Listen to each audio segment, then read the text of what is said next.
Здраво на сите, добро дојдовте во најновата епизода на подкастот Истинијан збори. Моето име е Ѓорги, а со мене денеска, како и секогаш, се моите драги колеги од Правниот факултет во Скопје. Директно од Захате знам дека е у Скопје, ама Тромбе, ти кај си? Јас сум во Битола, празнично. Битола. Како Да. е Битола? Уво е, слушам дека великденските јагниња повкусни биле во Битола и затоа се вратив. Најс. Како е у Скопје, Кате? Нема никој. Па да, беше доста празно викендов, дури за Да. чудувачки. Сите скопјани дома си заминаа за Великден. И тие што домата им во Скопје отидоа у Охрид, го И окупираа. тоа? Не, Така што беше доста празно, ама тоа беше за мене доста окей. топ. Да, јас сум преска се шалев со брат ми, јас сум у no COVID или COVID free зона, кај што мислам дека веќе колку 5-6 дена сум тука на село и немам виден еден човек да носи маска. Било каде, дали тоа во продавница или надвор, кога се шета, не дека е големо селото, па премногу луѓе има, ама пак чудно ми е да нема никој маска.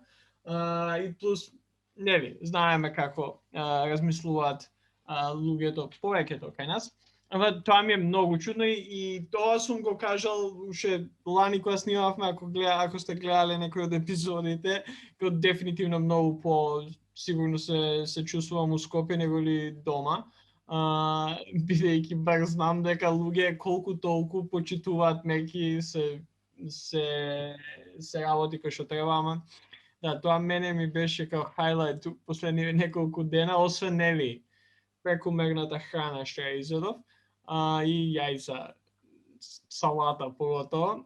Како сме, има нешто што ве заинтересираше, нема да правиме хат-сит културен, бидејќи има разговорот кој што го снимавме, кој што следи после ова е доволно долг за да биде сам. Така што да ве прашам дали има нешто што би сакале да продискутираме пред да се префрлиме на разговорот кој што само што завршивме со снимање. Да живеј 1 мај, Бог да го прости Тито. Да, денеска му е, да. Зашто Џулова толку изненадано го кажа са Па не, заборев дека не, знам дека му е денеска, ама мислам го споделив и на стори. Проблемот ми беше што сега баш гледав како четврти, да, снимаме на ова, ама иде на пети. Па тука малце конфузија ми се ствара секогаш кога снимаме. Иначе денес кога се разбудив, има едно видео, умро е друг Тито, една така 20 минути долго и секој 4 мај јубилејно си го гледам и така малце не многу срекно. Парадата на жалост и се плача. Да. 4 мај меѓународен PMS ден. Да, точно. Да, чекај, што ќе ве прашувам за ова? Тито или Гоце? Кој го славиме поеќе? Па Тито, да, мислам. Мислам за ова ќе има коментари, ако некој опште го слушава. Баш ми е гајле боем. Баш ми е гајле боем од што ќе кажи, стварно. А видовте, чека, ова мора на подкаст да го спомнеме. Иако малце инсайд джок, боемот што остави зумро на стори. Дали имаме тука на повидок нов шип? Нов шо? Значи вака, чекај. Луѓето неупатани во фенфикшн, тоа е кога сакаш да споиш некого со некого. Нова enemies to lovers романса. Кате, да не ги збуниме, да не исклучат уште сега епизодата. Имено, Кристијан Зубровски ни бил на подкаст милион пати. Супер лик, председател ми беше на... Ако сте вистински фанови ќе знаете. Да. The Real Ones Know, OGs. Има, значи, он е од Миравци. Тие што не знаат Миравци кај е, Гевгелиско, ама сигурно го знаете Миравци заради фудбалскиот тим, кој што by the way Вардар им го узурпираше пред едно 5-6 колку и години да беше, поради тоа што Вардар нели испадна од лигата, Арно Ама направија фузија со Миравци и им го зема местото у прва лига. Милион глупости се издешава, небитно. Сега се случува нели Вардар да испадне повторно од прва лига. Овој пат немаат пари, овој пат и нема да најдат некој кој Миравци и ќе испадне. И сега Зумро напише што напише дека убаво е ова што се случува, па чисто да видат како чекај баш ќе нам да него да го отворам. За тие што не ве занима фудбал, и наместо Лаварс Шип чекаме. Да, ама чекај, ова е почетокот, Вика, Зумро пишува вчера Вардар, денес Миравци. Комити плачковци, како и секојаш. Сега го немаш Ж да ве спаси. Ж ова, нели? Груевски. И зошто ми е смешно сето ова, дека некој направил скриншот на ова, со кој што by the way се согласувам со Зумро. На вистина, ако испаднеш од прва лига, идеш у втора, јеби га, што да се прави? Така, тоа се правилата. Да. Не може сега држава да те спасува, бидејќи ти си испаднал у прва лига, кој да си? Небитно, ова го зема некој скриншот, го става... Еднаш во живото Вардар да не бидат...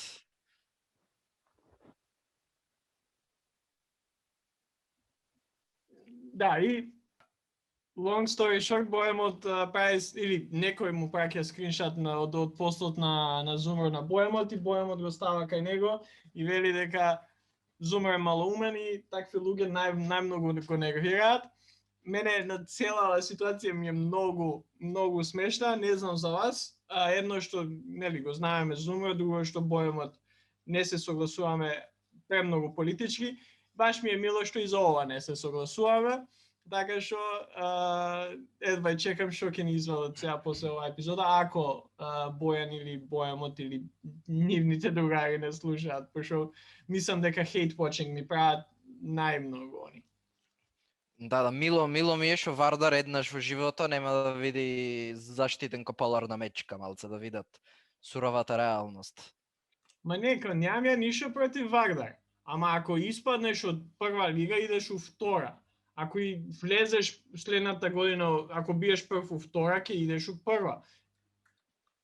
Тоа е така меритократија, нели за тоа конзервативците се борат. Така? Така е, да. Освен кога се во прашање нивните традиции и традиционални вредности. The bang at the end. Супер. Ајде да не претераме ние, пошто сигурно ќе најдеме уште некоја друга тема. Денеска само што завршивме со снимање на интервјуто со Моника Зајкова, која што е претеничка во Собранието на Македонија, член на ЛДП, подпредседателка на ЛДП, поранешна председателка на младината на ЛДП. Со неја разговаравме на неколку различни теми, но највеќе посветивме внимание на младинска политика, на идеологија, на некои од залагањата на ЛДП и како што е нели субвенциониран оброк, декриминализација и декриминализација на марихуаната и ред други работи, така што нема да должиме ние премногу, тука се одјавуваме, се слушаме следната недела со уште некоја добра тема на почеток и добар гостин и продолжите да слушате епизодата и разговорот со Моника. Пријатно, другари. Чао.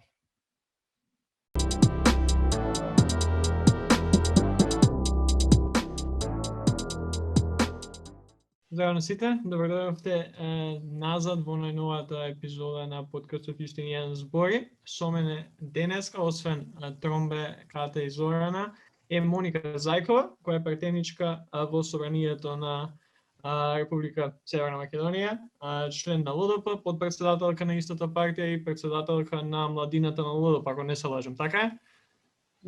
Моментално само подпредседател, пред да станам подпредседател, бев председател на Либерално-демократската младина, но со изборот на подпредседателка имаше таму пред времен конгрес и сега младината ја води Димитар Ванчев.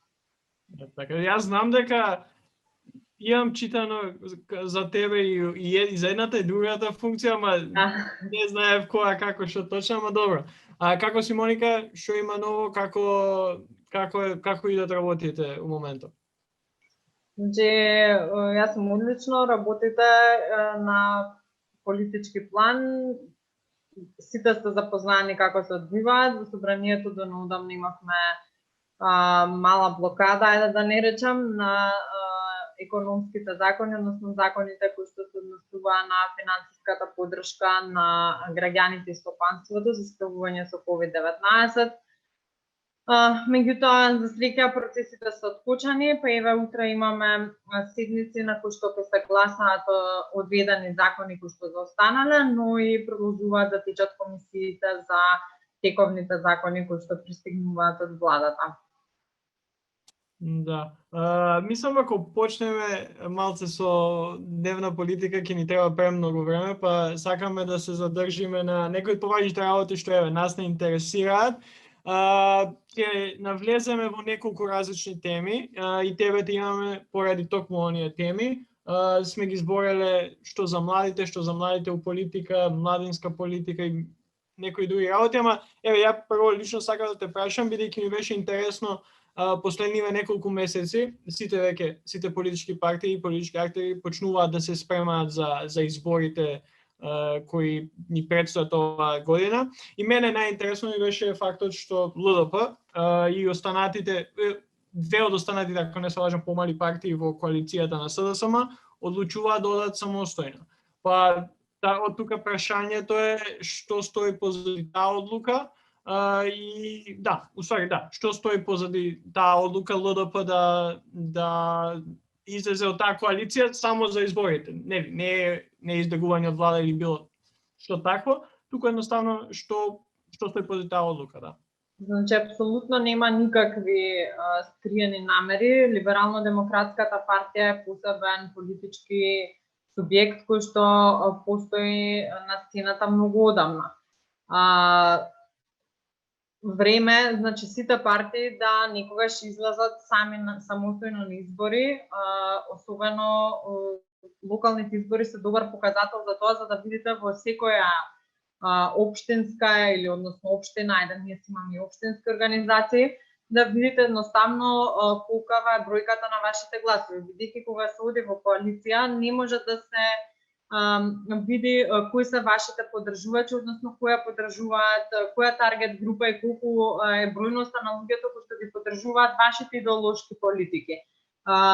Идејата е да се направи еден граѓански концепт кој ќе првично ЛДП се спрема за самостојни листи, но е отворена и за разговор, односно разговара со други партии од центарот за можен заеднички граѓански концепт, либерален концепт кој што ќе биде понуден како опција на граѓаните.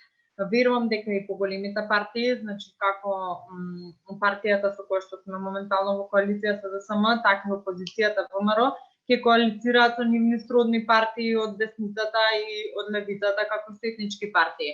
ЛДП реши да настапува сами, ние поднесовме предлог закон за отворени листи на локалните избори, кој што предлог закон постои добар интерес од она што слушам неформално низ кулуарите, да се усвои и на тој начин можеме навистина да видиме не само колку вредат партиите, туку и колкава вредност имаат личностите, но и да направиме еден модел на демократија каде што граѓаните директно ќе си ги бираат оние луѓе кои што ќе ги представуваат во Советот.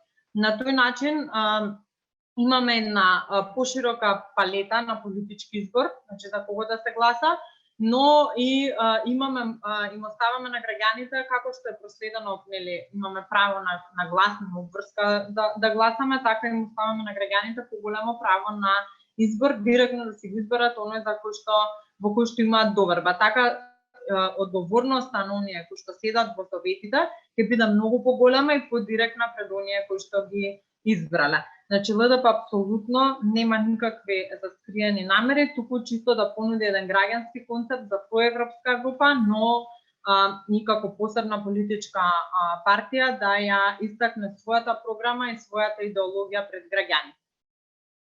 Да, ја дека студирам на политички и сме го збореле на ова со голем дел од нашите гости порано кога сме збореле за политика, поготово кај нас, а и ти сега е начна темата за идеологија. Еден од поголемите проблеми, јас што го гледам во нашиот политички систем и чисто во нашата држава кога станува збор за политика, е тоа што младите, а и возрастните, не се држат толку до идеологија. Па тебе би те прашала какво е твоето мислење, бидејќи реално имаме партии каде што левото е десно, десното е лево, центарот кој знае каде е, нели? За ова ептен генерално, бидејќи не сакам сега да спомнувам партии, да те ставам у незгодно и тебе, ама би те прашала кој е некој твое мислење за ова и зошто мислиш на што се должи сето тоа? Се согласувам за тебе, на факултет има цел еден предмет или политички системи, идеологии кои што се учат. Ретко кој од не само помладите, туку многу малку знаат која идеологија всушност што носи со себе.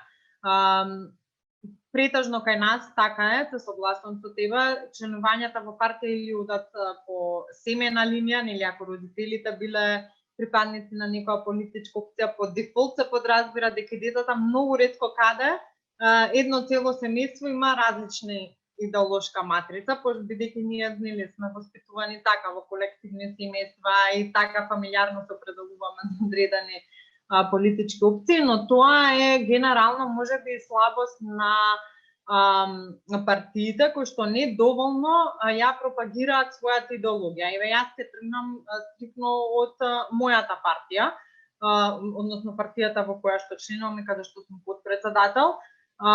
Многу можеби да, на времето кога се формирала се знаело кои биле тие либерални и демократски постулати на кои што се темелела, но со текот на годините кога вие одите на тоа да таргетирате што поголема бројка на гласачи, идеологиите се губат.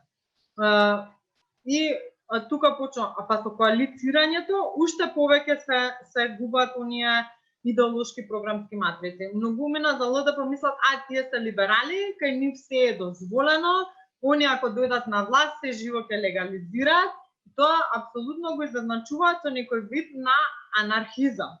А што не е, мислам, што е нешто сосема поинаку. Вие имате едни тези за либерална економија. Либерализмот проповеда поширока, односно поголемо почитување и признавање на човековите права. Многу ги мешаат. Жалеви кај мене има многу кои што сметаат дека социјалдемократските мерки се либерални мерки, што не е така. Значи малце слабости на партиите што не доволно ги пропагираат тие идеолошки постулати на кои што се темелат, но во таа трка за можеби гласови, за коалиции, сето тоа влегува во тегување, за жал е така како што е. Вие ако отидете во Европа, точно знаат зелените зошто ги гласаат, точно знаат либералите која е нивната таргет група и се пропагираат политики според таргет групите, иако и таму има постизборни коалиции. Најчесто секогаш партиите настапуваат во избори сами, точно заради тоа што имаат различни идеолошки матрици, а потоа нели заради пошироката слика влегуваат во коалиции со своите посебни програмски определки. Да, тоа е доста интересно, поготово нели дека начинот на кој што се одвиваат работите кај нас е премногу различен од голем број на другите држави, поготово кога гледаме во Европа, па така имаме случаи каде што помалите партии мора да одат во коалиција со... Затоа, извини, ке те прекинам, ме добари концептот на една изборна единица може, на почетокот и без изборен праг, за да луѓето малку повеќе почувствуваат поголем спектар на идеологии, бидејќи кога ќе имате посебни партии, ќе се види токму низ програмата каква идеологија застапува и која таргет група ја има таа партија. Верувајте дека многу партии можеби идеолошки ќе исчезнат затоа што ние имаме на политичката сцена многу голем број на партии кои што немаат некоја идеологија или барем јас можеби не сум ја приметила. Туку чисто едноставно се појавуваат во трките пред избори за коалицирање, за влез во парламентот, но ние не можеме да увидиме што точно како идеологија носат со себе. А идеологиите многу лесно ќе ги препознаете и во делот на економските политики кои што ги пропагира една партија, во делот на застапеноста на човековите права, значи во делот на локалните политики кои што ги промовира, може да се препознаат, особено ако вие нели како правници или политиколози сте ги учеле тие предмети и знаете за идеологиите. Јас тука само на кратко би се надоврзала на вас. Мислам дека тоа не е, например, проблем ете само со идеологиите и самиот нели чин на меднување на листите да бидат отворени листи. Мислам дека и тоа нели носи некаков предизвик за општеството, бидејќи мислам дека општеството не е свесно дека нели како што ќе се зголеми блискоста на нели помеѓу нив, тоа бара и поголема отчетност. И мислам дека тука отчетноста ќе игра многу голема улога за да се зајакне таа доверба во партиите, бидејќи мислам дека тука малку во последно време имаме намалена доверба во партиите кај нас поради се нели овие неколку години што се случуваше, така да се надевам дека ова ќе биде добар чекор да се врати таа доверба во партиите. Затоа кажав дека ќе одговарат директно пред граѓаните, значи ако мене ми ја дале директно довербата, а не на 30 луѓе од листата, јас не можам колективно да се кријам зад листата од 7 кои што влегле по некаков си редослед или ако имало повеќе гласови 9 или 10 или колку и да се. Директно јас сум таа која што избрали, јас одговарам транспарентно пред нив за сите одлуки и тогаш морам и да ги консултирам за одлуките кои што ги носам. Инаку довербата не само што е намалена во партиите, довербата е намалена во институциите, во купниот систем на функционирање на држава. И ние мора да работиме на тоа да градиме назад таа доверба. Вие знаете колку е намалена довербата во парламентот, колку млади луѓе ги следат седниците и работата на телата на парламентот или нашите активности. Ние дури немаме, не е активност само излагањето на седница, ви имате ред комисии, иницијативи кои што се покренуваат, не знам, јавни дебати со граѓани. Тоа никаде не се пренесува, освен ако случајно некој нема интерес да кликне на вашиот Facebook профил па да види дневно што ви објавувате или за какви работи пропагирате во парламент. Значи, имаме малце тука една цела нарушена концепција на системот и ние мора да се трудиме да го вратиме прво назад кредибилитетот на институциите, а после тоа на партиите.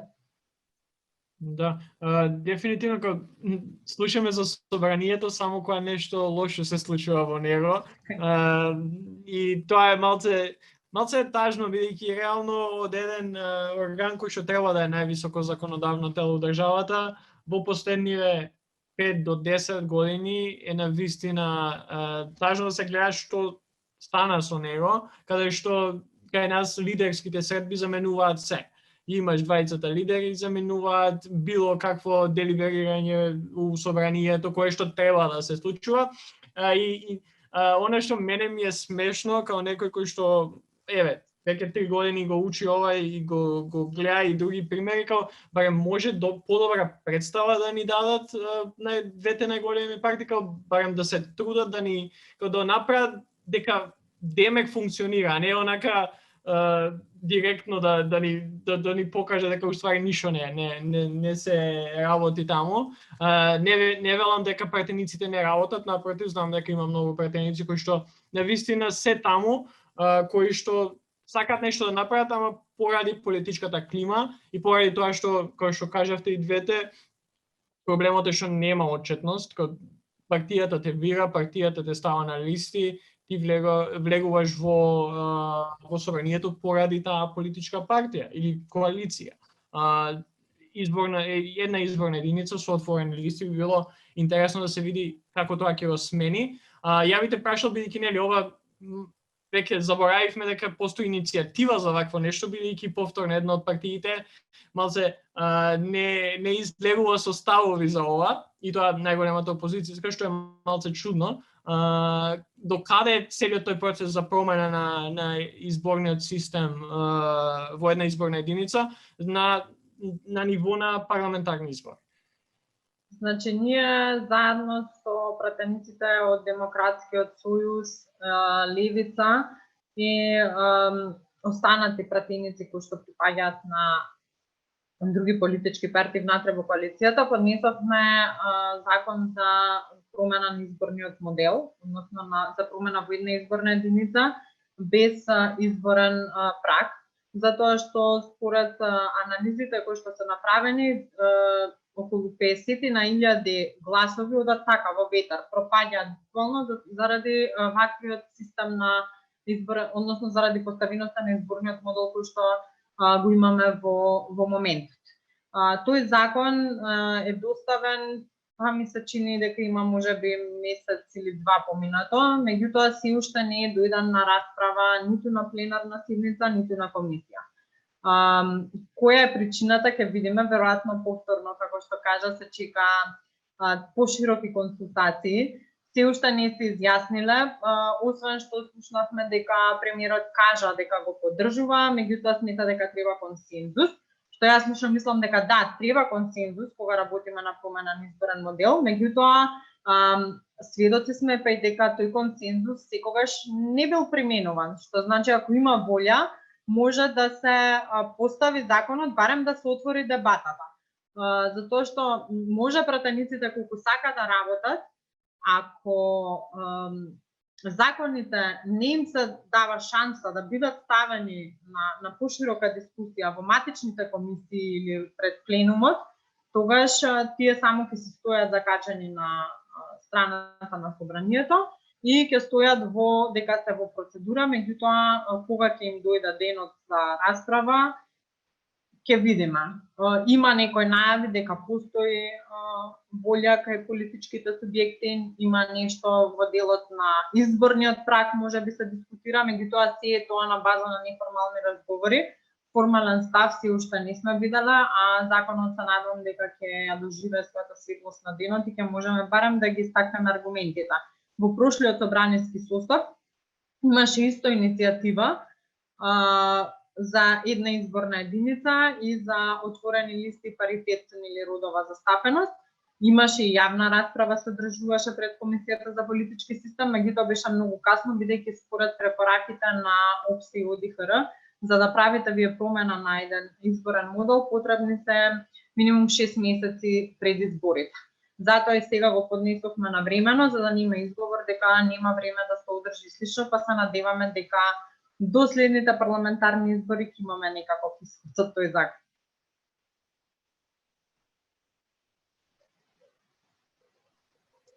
Бидејќи почнавме да зборуваме за работата на собранието, нас ни интересира како е да се биде млад пратеник во нашето собрание и малку да ни го кажеш твоето искуство во собранието. Може би некои работи што те изненадиле позитивно, може би некои работи кои што би ги променила. Едноставно да не воведеш во тоа како е да се биде млад пратеник. Како јас не ги делам по возраст, затоа што ако сакате да работите, не е важно дали сте млад, во средни години или повозрастен. Идејата на младите пратеници која е повеќе фокусот да го тираат и на она што е потребно на младите. Што ние тоа моментално го правиме преку клубот за младински прашања и политики, кој што е формиран во рамки на собранието, иако е се уште на ниво на неформално тело, со амбиции да прирасне можеби до следниот мандат во комисија за млади, која што ќе генерира политики за млади.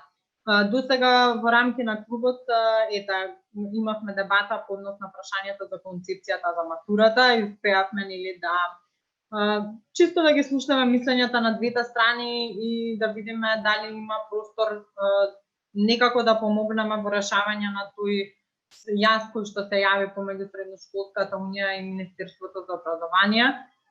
Неудамно направивме дебата која што гледам дека денеска особено актуелна на генерација Z за менталното здравје на младите во време на COVID-19 и од таа дебата се очекува да произлезат измени на Законот за ментално здравје, но и измени на Законот за високо образование кој што би вклучувало психолошки центри во рамки на универзитетите за поддршка на студентите. Сега ќе дојде можеби на дневен ред и на клубот јавната дискусија за, односно надзорна расправа за тоа колку се имплементира законот за млади и во кој дел затајува и успорува и зошто не е имплементиран. Меѓутоа, фокусот на младите паѓа само во рамки на клубот за младински прашања. Ние имаме, закони кои што се однесуваат на младите, кои што се расправаат на пленум, како законот за ученички и студентски стандард, законот за високо образование, сега ќе биде законот за субвенциониран студентски оброк, односно неговите измени, бидејќи тоа едногласно со поминатиот состав. Меѓутоа, како недоволно да се посветува фокус. Да се биде млад пратеник, јас го гледам како еден предизвик, затоа што вие сте тие кои што треба да го менуваат нивото на културна дебата во собранието. Ако ние имаме модели на политичари кои што меѓусебно се напаѓаат за тоа што било во минатото или се напаѓаат на лична основа, вие треба да сте тие кои што ќе генерираат културната дебата со аргументи, нели секогаш може да имаме спротивставени предлози, меѓутоа може да има една фина дебата, да ги изложиме аргументите за и против, бидејќи тоа е дебатата. А мене искрено ме револтира моментот на таа нискост која што се користи во собранието и таа некоја си така некултурна реторика, ајде искрено да кажам. Тоа малку ме изненади негативно, затоа што очекував сега имаме нови, многу поголем број на млади пратеници кои што се во прв мандат, ајде да ги кажам, нови пратеници. Очекував дека малце тоа ниво на дебатирање ќе се подобри и ќе збориме повеќе за иницијативи и за аргументи, а помалце за лични напади или напади врз основа или генерализирање за тоа што правил некогаш некој си и сега сите сме нели по дефолт исто. Сметам дека тоа треба да го подобруваме како млади, иначе на вистина предизвик за тоа што вие реално немате многу голема моќ, затоа што сте еден од 120, меѓутоа секогаш имате можност да поднесувате иницијативи, да ги вложувате вашите идеи и да лобирате меѓу колегите да добиете поддршка за истите. Може ќе се разочарате кога ќе видите колкава бирократија има си уште во таа институција и како споро идат процесите, па тоа малку на момент ќе ве демотивира и ќе рече што правам јас тука, мене ми треба нешто подинамично. Ама потоциката па добро ми дале доверба, јас сум едно од тие што треба да го креват гласите да ги подобрат работите внатре, а не да се откажуваат и така секојдневен е предизвикот и ќе си наоѓате мотив да работите. Мене лично мотив ми се уште во кампањата терав, ми беа фокус човековите права, не дискриминацијата, младите, но и јас сум правник по професија, со положен правосуден испит и еве сега очекувам нели кога ќе започнат и реформските закони во делот на правосудството, да бидам таму поактивно вклучена, затоа што сметам дека секој треба да говори за темите во кои што навистина е професионален и може да придонесе со своите идеи, со своето искуство, а не да се јавуваме за се и се што и да паметуваме дека се знаеме и не. Да, тука би се надоврзала, бидејќи еве, например, јас и Ѓорги двајцата студираме политички науки. Ова е интересно бидејќи како некој што е на тие студии можеме да кажеме дека например многу е намален интересот воопшто за тие студии.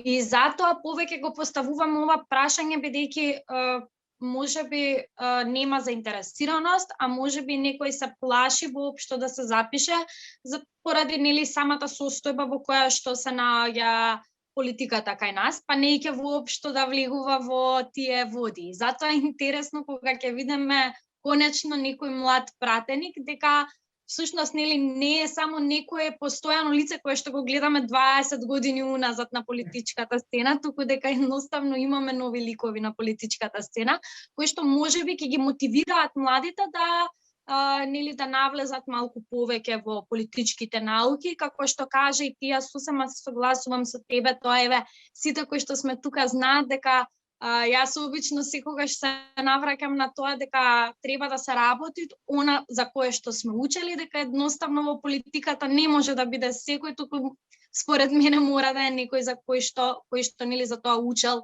и работел целиот живот.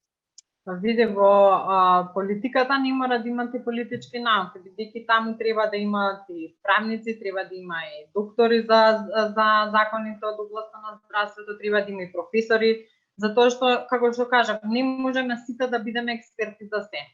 Мене ми е жал што пагентирате за политички науки, бидејќи така како се потребни политиколози, кои што ќе прават анализи, аналитички истражувања, и во делот на идеологиите, затоа што ние можеби не доволно ги користиме на право место тие политиколози, е ваков целиот политички систем како што е. Кога јас студирав во 2009 година, најчесто на политички науки се запишуваат затоа што сите мислат дека ќе станат дипломати, ќе одат амбасадори и сите гаја надеж дека ќе се вработат во Министерството за надворешни работи. Како политиколози ве стимулирам да работите стварно активно на истражувања кои што се однесуваат на политичкиот систем, како да ги подобрите внатре, затоа што како што е важна економијата, многу е важна стабилноста на политичкиот систем внатре во државата. Од самата стабилност на политиката зависи каков ќе биде развојот на економијата, развојот на образованието, зашто ние сме сведоци, ние сме имале политички кризи изминативе години. Гледаме како тие се рефлектирале и на инвестициите внатре во државата, како се рефлектирале и на процесите во образованието и на правосудството. Значи се тоа се повлекува само по себе и затоа е многу важно да имаме стварно луѓе политиколози кои што не само ќе гледаат да влезат во, не знам, некоја институција или да се занимаваат. Не значи по дефолт дека ако вие сте дипломиран политиколог дека ќе бидете и политичар. Можеби ќе бидете политички аналитичар. Значи тука малку треба и не знам и професорите на политички студии повеќе да разговараат околу ова прашање, иначе ние за жал целиот Балкан е Косово и Македонија и сведоци сме низ целите изминати години ние пораснавме во таков еден систем каде што нели мора да бидеш во политичка партија за да напредуваш напред. Јас веќе го споделам моето искуство, јас не бев член на политичка партија, јас работев адвокатура. Меѓутоа ми беше понудено шанса да работам први на меѓународната организација на младите либерал-демократи, без да при тоа станам член, имав контакти директно со тие меѓународни организации. Како подобра запознав идеологијата, сама решив дека припаѓам таму и дека во рамки на таа идеологија ќе терам својата кариера. Иначе амбициите ми беа далеко од тоа да терам политичка кариера, туку гледав повеќе да бидам да работам тоа што сум завршила, но не секогаш животниот пат ќе го однесе таму каде што сте планирале, некогаш може да има искршнувања и да треба да носите брзи одлуки и да предимате брзи чекори. Да.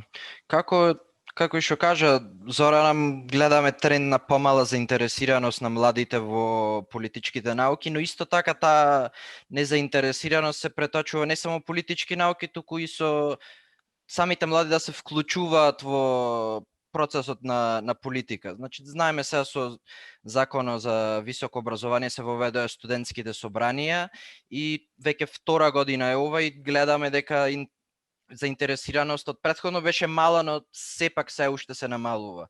Некако има како некоја апатија кон младите да се вклучат, дека не можат ништо да променат, дека едноставно за џабе би се вклучиле. Па ме интересира твој став, како можеме и ние како млади и вие како политичари да ги поттикнеме и мотивираме младите повеќе да се вклучат, пошто мислам битноста на младите да се вклучат во ова е многу битна. Таа апатија секогаш постоела и јас кога студирав беше многу тешко да ги натерате луѓето да влезат во некоја организација, ама па тогаш беше многу актуелно волонтеризмот и сите гледаат да влезат негде да волонтираат и да набијат барем волонтерски стаж и да стекнат повеќе контакти. Јас секогаш сум викала дека не треба младите да се песимисти дека не можат ништо да променат. Можеби не можам јас како Единка или Ѓорги или Димитар, Зорана, Катерина да променат. Меѓутоа ако сите заедно застанеме за одредени нешта доволно гласно, тогаш навистина можеме да извршиме притисок и да направиме промени. Еве конкретен е примерот со средношколците. Те се обединија околу нивниот став и успеа да издействуваат, можеби не она што стрикно го сакаа, меѓутоа да најдат некој си баланс помеѓу или некој компромисно решение, што значи дека имаме позитивни примери кај што гласот на младите како бил важен, студентските протести. Значи секогаш кога имате вие доволен број на млади кои што се организирани кога кон одредено прашање, верувајте како е мукта излегува на површина и не треба да ги дестимулира. Секој треба да ги мотивира преку личниот пример што ќе го дава и ќе се труди. Значи, постојано треба преку лични примери да им објаснуваме дека ако јас можел да успеам, можеш и ти да успееш. Само треба да се мотивираш доволно, да вложуваш во себе си. Нормално дека еден ден ќе бенефитот ќе се врати назад. Ние секој од нас тука се нашол во момент кога рекол џабе јас сега ова што правам, ќе дојде тој, ќе има врски, меѓутоа не треба тоа да те дестимулира. Секој треба за себе да го изработи и да го мотивира генералната цел, да придонесе за едно општество во кое што подобро ќе живее и тој и неговите идни генерации кои што следат. Значи, само презентирање на личниот пример, иначе другаче не може, секој треба да тргне од себе. Јас ја влегов во парламентот, меѓутоа никогаш не престанав да се занимавам со работа во неформалното образование преку либералниот институт, посета на академии, постојано треба да се вложува во себе, да се вклучува во организација. Ако ништо друго, еден ден контактите, верувајте ми, ќе ви значат многу и ќе ви помогнат многу. Можеби не секогаш, не треба секогаш да го гледаме материјалното, зашто одам да се вклучам во одредена организација или на одредена обука, кога ми е губење време, ништо не е губење време и секое вложено време во сопственото образование и во тие контакти кои што ќе ги стекнете, верувајте дека еден ден ќе има сплатливост. А трендот на нечленување во политички подмладоци од секогаш постоел за тоа што може би и младите се веќе заситани од се што им е дадено на политичката сцена и не гледаат некоја сатисфакција да влезат во политички подмладок, меѓутоа секогаш треба да бидат активни во младинските организации, па со текот на тој активизам може би во некоја идеологија ќе се пронајдат и ќе решат да станат членки. Да, ја би те прашал сега кога ги спомнам политички подмладоци, ова не знам со кој го зборувам пред неколку месеци и јас сум на ставот дека треба да членуваат младите во политички подмладоци, ама точно е и фактот, тоест ставот или тоа мислење дека сите оние кои што членуваат у таквите подмладоци, поготово нели се зема за пример двете најголеми партии, СДММ и УМС, само си таму за некоја корист. Таму си за кога ќе ти дое време да се вработиш, за да имаш членска книжка, за да можеш да се вработиш. Не сметам дека неопходно е така, и мислам дека тоа некоја концепција треба да се промени, ама еве, како некој кој што си била предводник на младината на ЛДП и знаеш како функционира. Тај разруши го тој мит за цени убаво. Ја мислам дека мене ми е јасно, ама за оние кои што не слушаат, како ствари и што прават, што прави еден млад човек во еден политички подмладок. Значи, пред се, ако вие сакате да правите нешто, има многу работи што да правите. Прво, може да буткате одредени иницијативи и идеи. Јас додека бев на чело на либерално-демократската младина, ние заедно со тимото кој што сработува, па тоа се членовите на Централен извршен одбор, бидејќи нели вие имате барем лидер, имаше посебен статут на функционирање од ЛДП. Ние ја туркавме идејата за декриминализација на канабисот и за субвенциониран студентски оброк.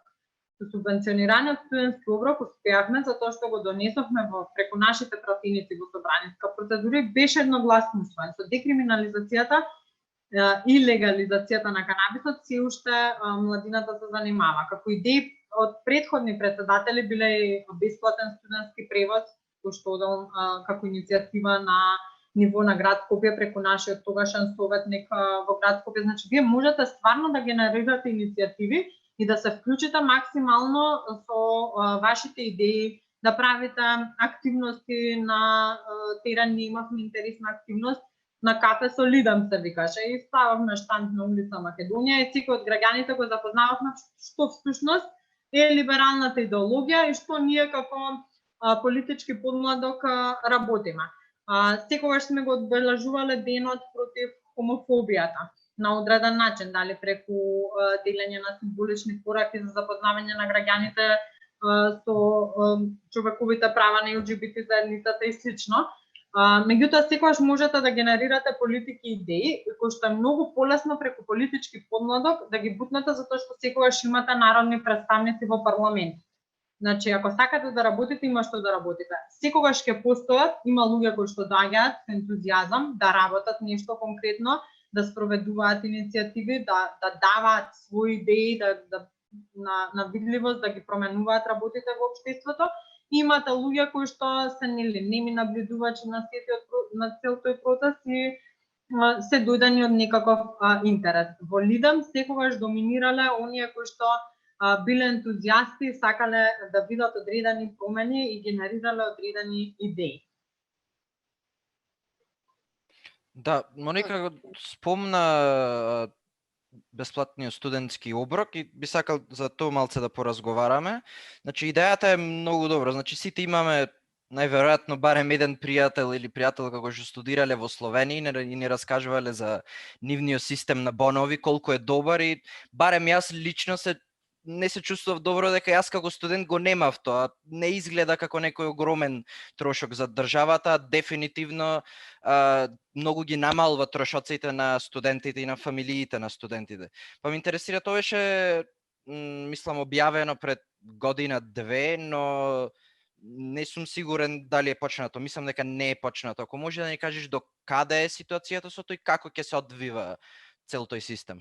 Првичната идеја е пресликан точно словенскиот модел, каде што е предвидено според наши услови, бидејќи во Словенија е 2,5 евра субвенцијата, мислам, кај нас е 2 евра на дневна основа да може студентот да троши за исхрана, која што ќе вклучува здрави намирници, зеленчук, овош и сега имаше предвидено дека врз основа на јавен повик Министерството ќе склучи договор со гостителите, тие ќе се направат дневно мени понуда. Во Словенија, пример, и Макдоналдс користи бонови на субвенциониран оброк, меѓутоа не може да јадете хамбургер, има Макдоналдс воведено на менито салата, стрикно за да ги користи тие бонови. И многу голем дел од тие мали угостители кои што се наоѓаат и околу универзитетите и слично, се спасени од пропаст, бидејќи државата до први мора да им исплати според бројот на субвенционирани оброци кои што ги јаделе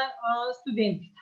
И законот предвидуваше токму можност да доаѓа околу 2.500 денари на месечно ниво, меѓутоа вие имате дневна субвенција која што ја трошите исклучиво за здрав оброк и угостителот ја книжи на Министерството. Законот се изгласа пред да се распушти минатиот состав на собранието. Нели тогаш беше техничка влада и на законот му ставивме одложена примена од 15 септември од оваа академска година. Има точно наведено дека се однесува на редовни студенти кои што студираат на државните и приватните универзитети, затоа што не сметаме дека треба да има дискриминација, ако државата ги признала и акредитирала, сите студенти се еднакви пред законот.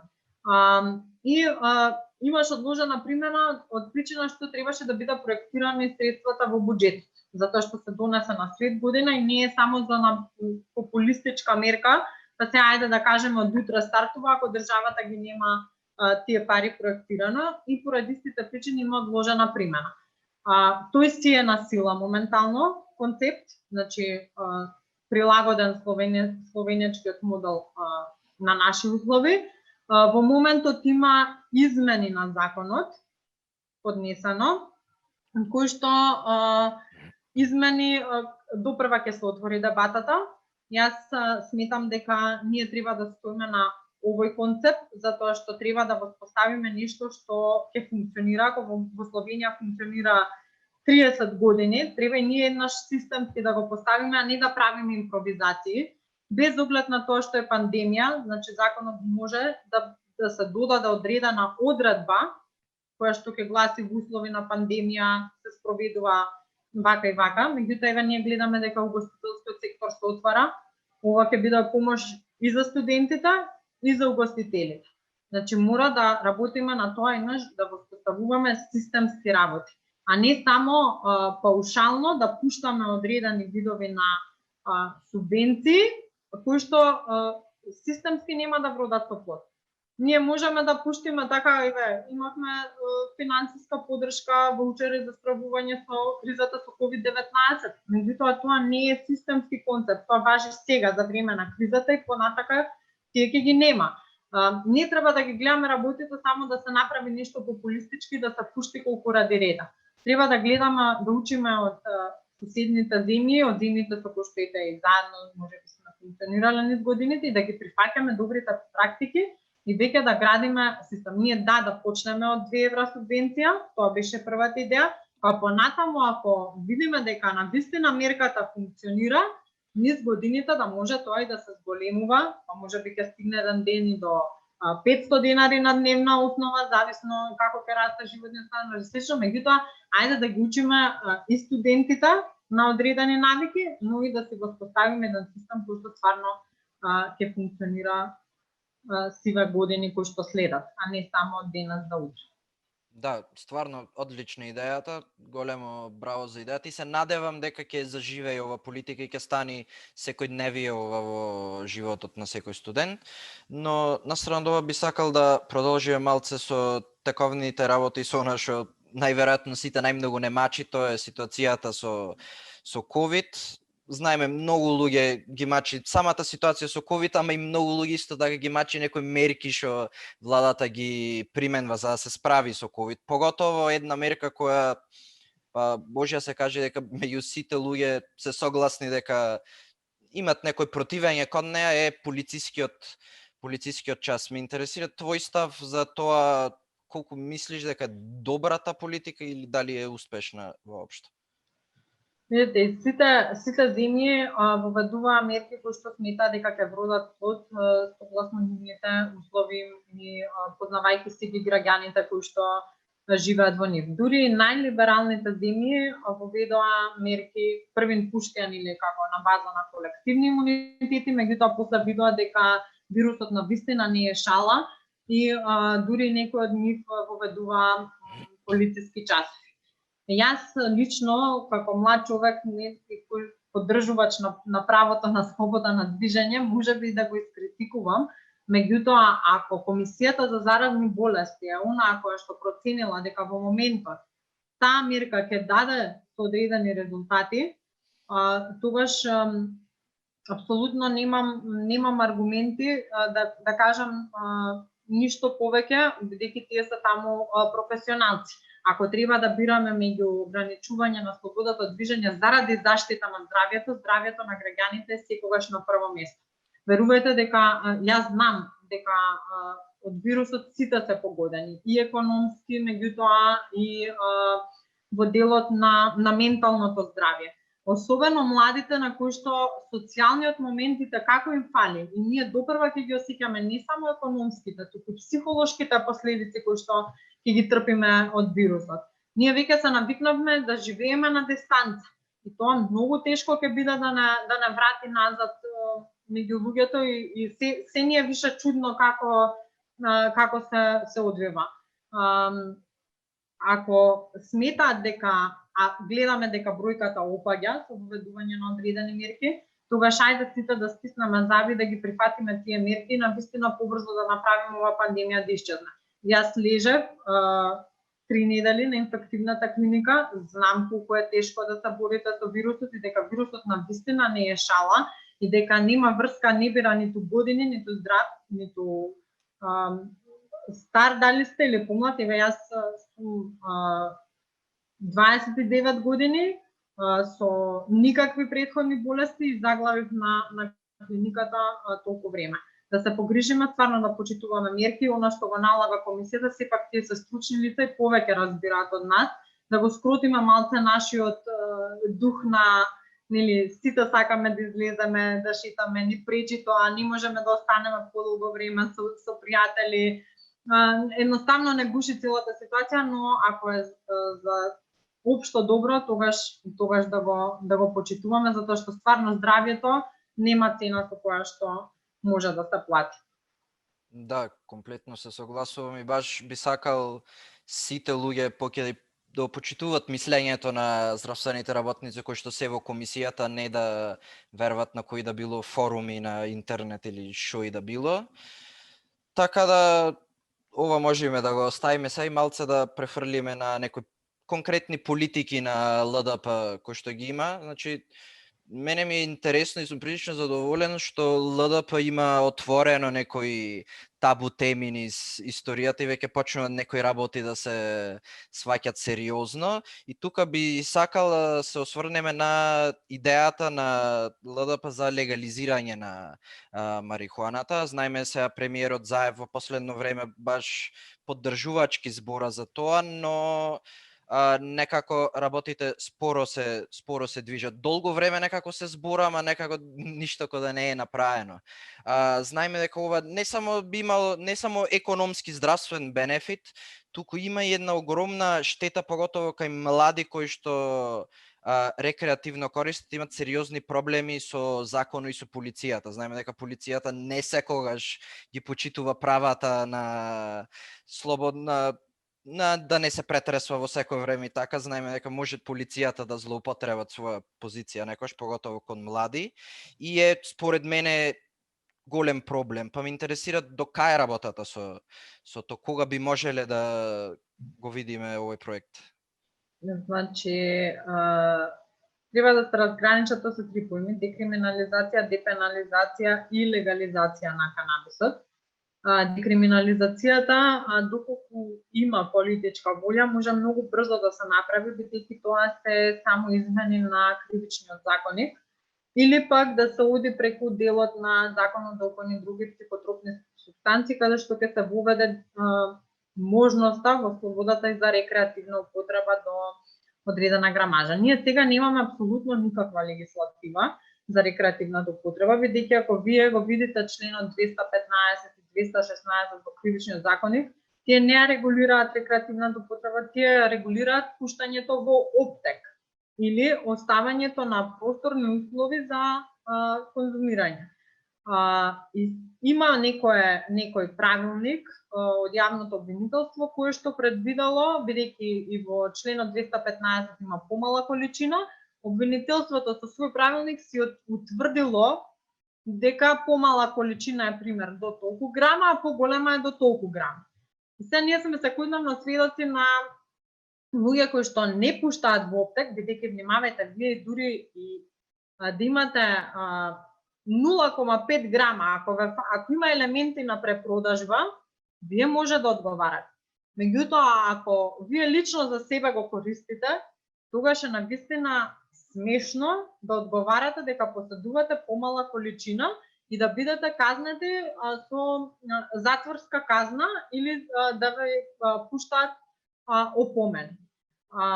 И тоа, ви кажав, ако има политичка волја, многу брзо се прави. Легализацијата е еден поширок процес кој што можеби ќе потрае, особено за оние кои што добро познаваат проблематиката, затоа што тоа е градење на еден цел систем на кој што го опфаќа и производството на канабисот, и медицинските елементи, значи таму има на листа на болести кои се третираат и сега со канабис, кој што треба проширување на таа листа. Во делот на производството, дали ние ќе регулираме доколку стебла ќе може да се користат за медицинска употреба, доколку ќе може дома да одгледуваме за лична употреба. Настрана од онај економски момент на увоз и извоз кој што има, кој што исто треба да биде регулиран и сега е регулиран со законот за опојни други. Меѓутоа не онака како што треба да биде, затоа што таму има некои критериуми кои што апсолутно оневозможуваат било кој да се занимава со производството на канабис. Јас затоа треба да ги разграничиме овие поими. За легализацијата ќе треба стварно широка расправа, кај што ќе се воспостави целосно систем. Дали ќе се конзумира само во одредени кофи шопови, дали ќе може да на јавни места, меѓутоа оддалечени од училиште, градинка, не знам, значи цел систем вие градите со еден таков лекс специјалис закон за употреба на канабисот или закон за легализација на канабис. А декриминализацијата очигледно е дека нема се уште политичка волја од сите политички субјекти во собранието и заради тоа се уште не е спроведена. Ние имаме предлог измени на законот за упојни други психотропни супстанции, таму разговаравме со друженијата, значи друженијето за канабис билка секогаш давало одлични идеи како може да се подобри состојбата со канабисот во Македонија. Со нив разговаравме, мислевме да поднесеме одредени измени на тој закон, барем преку тој закон да се обидеме нешто да релаксираме материјата, меѓутоа тој закон се уште не е расправен, помина на пленарната седница, но не се расправаше на комисијата, а сега чинам дека и беше повлечен. Затоа во периодот кој што следи сега беа актуелни економските закони и повеќе беше ставен акцентот на законите кои што се однесуваат на справување со пандемијата. Меѓутоа, како бројката се намалува и ќе имаме можеби помасовна вакцинација, ќе можеме да се занимаваме со други теми, а меѓу другото, јас разговарав и со Јанаки, основачот на Билка, да седнеме веќе да работиме на суштински модел кој што ќе овозможи и декриминализација и легализација на канабисот и да ги објаснуваме ефектите, затоа што многу се збори, меѓутоа некако како се уште граѓаните да немаат перцепција кои све се придобивки од легализацијата на оваа билка. Јас. Извини, Димитар, повеќе. Уживај, каде оди? Јас имам прашање во слична насока, можеби. ЛДП се гласни подржувачи на ЛГБТ и правата. И исто така имаат, ако не се лажам, ЛДП подржува и регулирање на истополовите заедници. Така. Мене ме интересира тој процес до каде, како оди, како е примен во собранието, можеби дали е воопшто примен во собранието? Во собранието се уште нема конкретно закон кој што се однесува на истополовите заедници.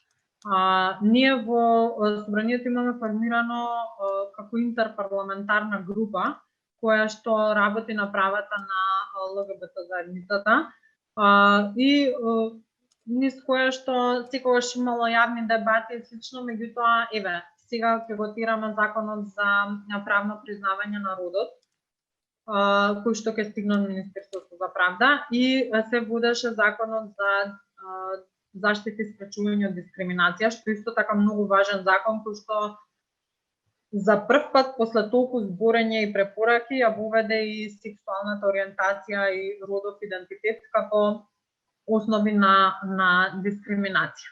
Јас во едно свое излагање на утрински брифинг најавив дека можеби е време да отвориме пошироко дебатата за можноста за признавање на истополовите заедници. Кај нас многу малку се збори на таа тема и сите како да избегнуваат да зборат и се уште можеби живееме во едно поконзервативно општество, затоа што јас неформално кога разговарам со колегите сите се као јас немам проблем, меѓутоа во средината во која што живеам, ако јас такво нешто поддржам, не можам да се вратам назад и да барам било каква поддршка. Не сметам дека било која тема е помалку важна, дека не треба да се зборува за неја. Тие луѓе треба да уживаат еднакви човекови права. Тие луѓе плаќаат тука даноци, имаат обврски кон државата и не може државата да не им дава апсолутно никакви права. Ние зборуваме за регистрирани заедници. Значи, луѓето да можат да имаат основ на што, тоа не го нарушува традиционалниот брак. Воопшто не, никој не спречува вие да склучувате традиционални бракови, туку луѓето да си имаат елементарни здравствени, социјални, имотни права кога веќе живеат во заедница. Тие живеат без разлика државата што не им ја признава. Имаме луѓе кои што се живеат во заедница.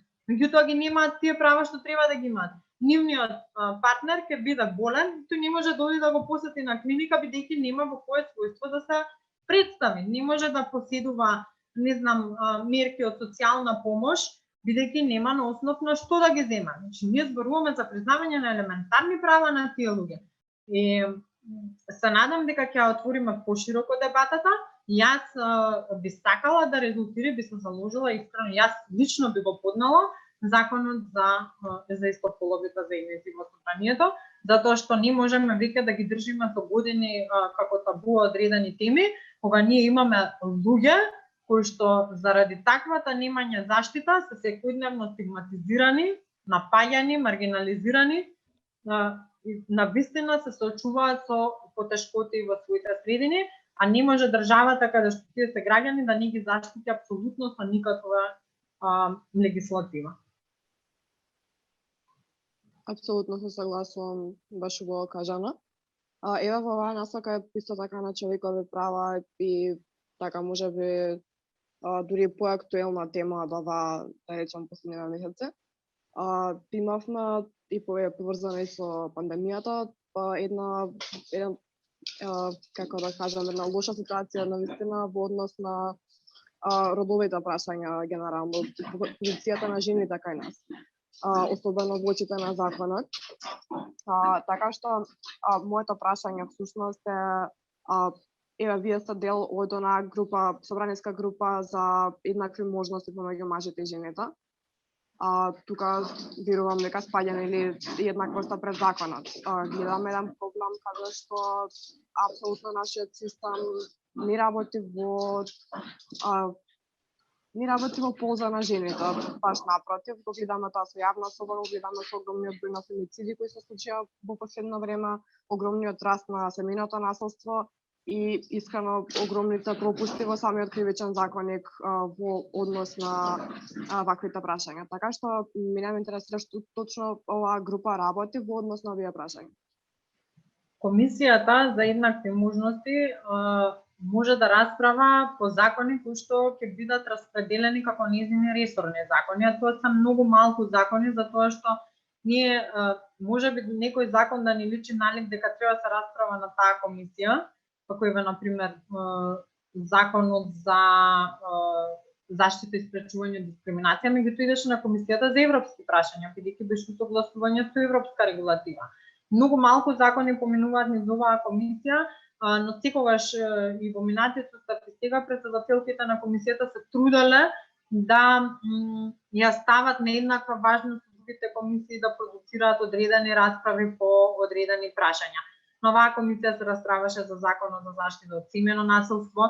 Мене ми е многу драго што нашата земја ја ратификуваше Истанбулската конвенција, што не е случај во соседните земји. Знаеме со какви предизвици се соочуваат таму околу ратификацијата, меѓутоа се уште има многу да се работи. Како што кажа, особено во време на пандемијата, сведоци сме се уште на дискриминирачки елементи при изборот на позиции. Сега тука треба да биде многу гласна и Комисијата за заштита и спречување од дискриминација. Проблематиката на застапеноста на жените од секогаш се разговарала. Ние бележиме многу минимални чекори во напредок, меѓутоа да ќе се согласиме дека не е доволно и дека имаме уште полни раце работа. И здруженијата се оние исто кои што треба да ни доставуваат иницијативи. Вие можеби како помлади личности кои што се занимаваат со оваа материја, може да доставите до нас пратениците, до таа комисија, лично до мене како пратеник. Ако имате одредена иницијатива на измени на закон каде што мислите дека ќе можеме подобро да ги регулираме нештата. Ако знаете конкретно кои се аномалиите на кривичниот законник, доставете иницијативата, ќе разгледаме на комисијата, ќе повлечеме можеби заеднички како пратенички преку клубот на пратенички решавање на одредени проблематики. Затоа што мислам дека во минатото имаш измени на КАЗ во делот на зголемување на годините за не се сеќавам точно во делот на статус жртви или такви некои работи, бидејќи не распратени ги пратев однад во работите и не се сеќавам точно на што се однесува. Иначе јас би сакала веќе да не говориме ние за никакви проценти на застапеност, туку да бидеме едно по-прогресивно општество каде што ќе биде нормално да имаш еднаков пристап до сите работи, да имате еднакво признаени права, еднакви можности, да ги едуцираме генерациите дека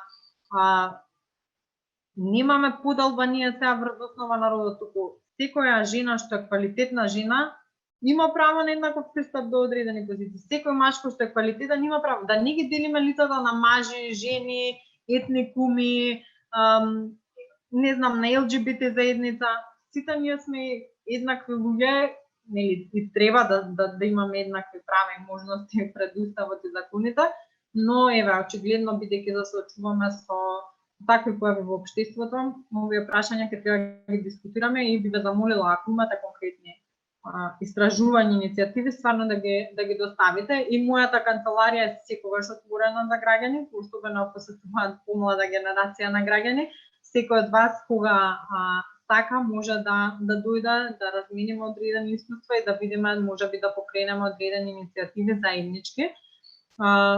Бидејќи гледам дека еве само тоа што сте го иницирале како подкаст, Истинијан збори, е многу добра работа, затоа што верувајте, ние како млади пратеници многу малку имаме канали каде може да се обратиме до младите луѓе. И многу ми е навистина чест да говорам со вас вечерва. Фала ти многу, Моника. И врска со малци ќе се навратам и да зборувам, сакал да поразговараме за, како што кажа, политичкиот консензус или политичката желба за да се направат вакви некои прогресивни работи и поготово ме интересира за ставот на владеачкото мнозинство кон овие прашања, не само кон родови прашања, туку и кон декриминализација, легализација на марихуаната и за истополовите заедници. Поготово да разговараме за владиното мнозинство, пошто за опозицијата и ВМРО ДПМН стварно да поддржаа нешто прогресивно во нивниот живот ќе бев стварно многу зачуден. Ама баш ме интересира за владиното мнозинство. Кој му е ставот по овие прашања? Видете, освен премиерот што ги начнал одредени теми, јасно кажал дека е отворен, ние низ разговорите можеме неформално да си водиме низ парламентот. Јас имам колеги кои што апсолутно стојат за тоа дека треба да се легализира канабисот, меѓутоа има и такви кои што имаат поинако мислење. Во однос на ЛГБТ заедницата се уште се по-конзервативни ставовите. Вие отворете слободно да видите кои се припадници на интерпарламентарната група, ќе видите дека имаме само двајца пратеника. Другите се сите пратенички кои што поддржуваат.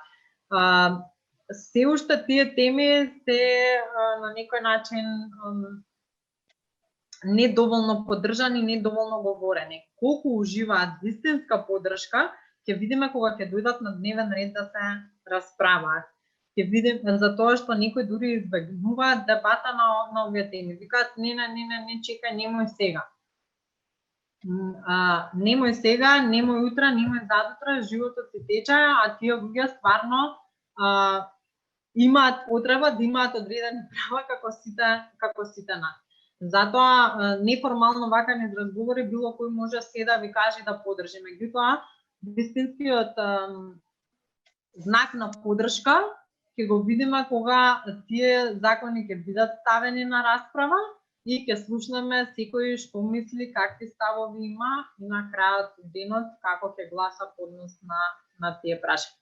Затоа што сите ние можеме да бидеме демократи и либерали на збор, на пишување по фејсбуци, меѓутоа на крајот од денот делата се тие кои што покажуваат на вистина што застапуваме и за што се залагаме, а што било популизам од наша страна. Би сакала да се надоврзам овдека само на кратко. Би сакала еве со тебе да споделам едно мое мислење, па еве ќе поразговараме дали се согласуваш со мене или не. нели сите од нас сме свесни дека има некоја конзервативна клима кај граѓаните по овие прашања и дека може да се случи да дојде до некаков отпор дури и ако собранието сака да прогресира на овие теми. И некако мислам дека таа конзервативна клима кај народот подоцна продуцира и многу конзервативна младина. И мислам дека тоа кај нас е еден круцијален проблем, бидејќи некако баш поради тоа што имаме конзервативна младина, ние не можеме да отидеме нели напред со едноставно раст на општеството по овие теми. И некако мислам дека со тоа ќе имаме огромен проблем како да им кажеме на младите, да им кажеме дека треба едноставно да гледаат малку поотворено на овие теми, бидејќи самата клима и самиот, нели сите постари генерации се доста конзервативни на овие теми. Па, точно, јас искрено сум изненадана од некои млади какви ставови имаат по однос на овие теми. Мислам за канабисот веќе и не е толку табу тема и веќе полека се отвара и сите разбираат потребата и голем број од луѓето имаат лични примери во семејствата каде што се лечат со канабис и слично и веќе ги гледаат придобивките. Мал е делот на оние кои што викаат сега сите ќе станат без да ги видат фактите, сега сите ќе почнат да се дрогираат или да бидат наркомани и слично, што не е така. Исто како и што не е така дека ќе бидам сега вулгарна, дека сите ќе имаат поинаква сексуална ориентација, тоа ние што сме очекувале, ако ги признаеме истополовите заедници, или дека ние нема да можеме како општество да објасниме што е здрава младина. Јас не гледам дека некој е тука нездрав или нешто, едноставно има поинаква сексуална ориентација од нашата. Че се работи за многу нормални личности. Јас имам блиски другари кои што се сосема нормални, имаат перспективни кариери и никому не му пречат. И на тој начин треба да ги објаснуваме. Иако знам дека ќе биде многу тешко, затоа што јас само што го начнав прашањето, има торпедо од напади на социјалните медиуми, но тоа е така затоа што ние дозволуваме да доминираат тие конзервативни сили. Прогресивните личности недоволно зборуваат отворено за одредени теми. Затоа што сите ние се плашиме дека некој ќе настави на тапет на напад и се сикаме, добро, јас го поддржувам, ама нема што да зборам сега за тоа, зашто да си навлекувам на себе си купишта негативни коментари. Не, ќе збориме доволно гласно за да и луѓето кои што имаат поинаква сексуална ориентација почувствуваат дека има некој кој што ги поддржува и дека може да се борат за своите права во ова општество. Ако ние сме поголема група на прогресивни луѓе, тогаш верувајте дека нема да биде толков голем бројот на луѓе со конзервативни ставови. Ние потлекнувајќи по тоа што ќе ни кажат заедницата, се повлекуваме чекор назад и ние сакаме да ги отвараме темите. Иако не сметам дека и повозрастните генерации, доколку убаво им се објасни и им се укаже дека тие истополови заедници никому не му штетат, дека не би ги прифатиле. Кај мене, мојата баба, кога ја објаснив за што всушност се борам и кои мои пријатели припаѓаат на ЛГБТ заедницата, беше како, ау сине, да, стварно им треба на луѓето да им се признаат одредени прави, стварно не им смета. Бидејќи ние секојдневно имаме во секојдневието, тие луѓе се плашат да кажат, да си ја кажат својата сексуална ориентација, затоа што некој ќе се најде на маса и ќе збори како тоа све треба да исчезне, да се и сите што сме на маса прогресивни 10 души ќе си прекутиме да не се расправаме сега со некој што има по-конзервативни ставови. Не, сите треба да бидеме доволно гласни, да се станеме еден за друг и да се бориме за правата на секој еден во општество. Дали се тоа ЛГБТ заедницата, дали се лица со инвалидитет, дали се, не знам, лица кои што конзумирале канабис и така натаму. Да, тука мислам дека сите се согласуваме. Добро. Сега баш гледам на сат, преку сат време снимаме. Мислам дека има уште многу што да се разговара, дефинитивно. Ама ова може да е добра. Ние инаку од секоја епизода, која имаме нов гостин или гостинка, ги сакаме последното прашање да биде исто и тоа да биде нели унасока на она што зборевме, ковид, пандемија, карантини, поминување време дома. Да ни даде, ти да ни дадеш препорака што би можеле да гледаме, да читаме, да слушаме, што можеме да правиме дома за време, тоест кога сме дома. Да без разлика дали за карантин или за понатака, некоја омилена книга, филм, било што. Значи, од книги, апсолутно ќе ви ги препорачам Sapiens, Deus и 21 лекция за 21 век, барем ми на вистина ме одушевиле. Оние кои што сте на политички науки, не е лошо да ги прочитате литература од Орвел, што има стварно многу што да научите. Тој доста пишува во делот на ова тематика и на тоа што може да се соочите, со што може да се соочите во политиката. Али врвна книга ми е дефинитивно Sapiens и неа на секој млад човек ја препорачувам како водич, покој што можеби на некој начин ќе почне поотворено да ги гледа работите и да ги свати нештата. Вежбам исто така постојано пилатес. Можете да вежбате дома, има вежби на YouTube кои што може да ги пратите и да вежбате низ дома и нормално Netflix, мене лично ми е една од омилените серии Crown, па ева кој не ја гледал може да ја препорачам да ја изгледа.